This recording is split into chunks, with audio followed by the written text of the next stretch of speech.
Why Phuket? I'm asking myself. Well, why not? Look at this. Beanie, skivvy, two pullovers, my hands are freezing, and winter's coming on.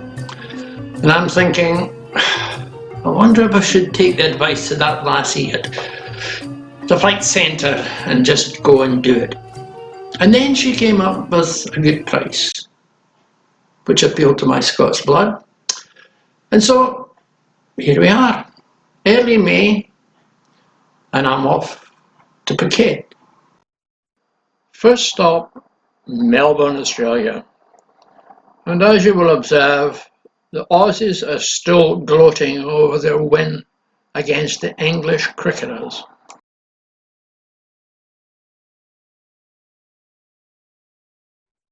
Well, if you really want to know, I'm off to Thailand, and in particular a place called Kamala Beach, right by the water.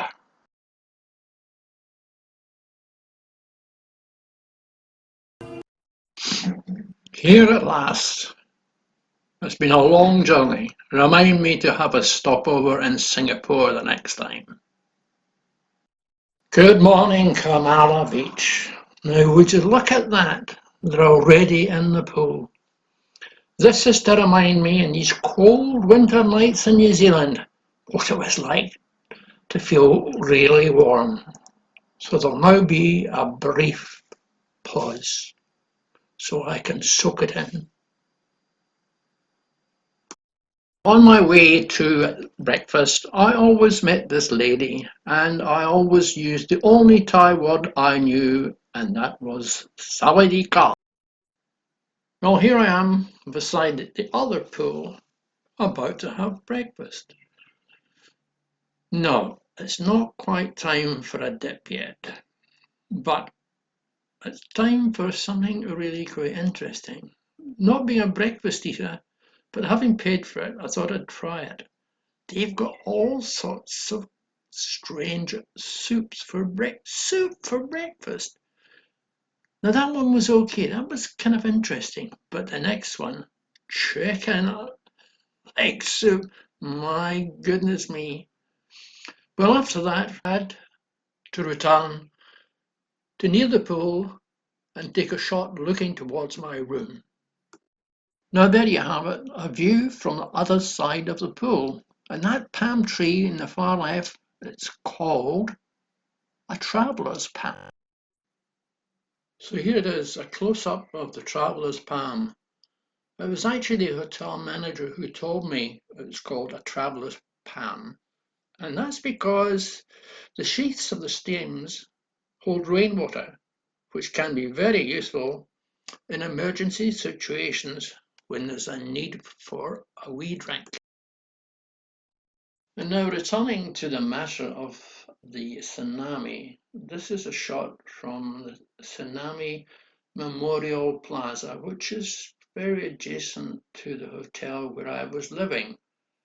Now don't panic, this is only the lady who cleans the Memorial Plaza. She obviously looking after her health. And this is the marketplace, also adjacent to the Memorial Plaza. Never did go there, but it was actually quite interesting. Lots of different stuff, as you would expect. And as we pan along here, that place with the black and the white circles is significant.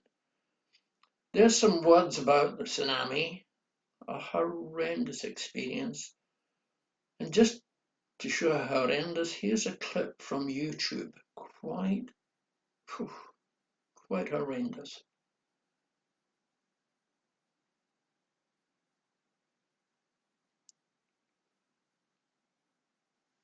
And shortly I'll show you a clip of the memorial itself. Quite dramatic.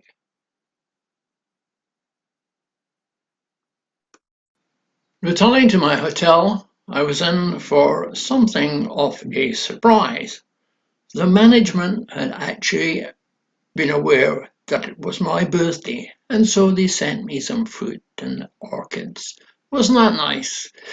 And then later on in the evening, time to celebrate my birthday. So here I am walking to the beach. There's where I'm going just before the sun goes down. And next thing on the agenda is a nice margarita. How about that? And then dinner.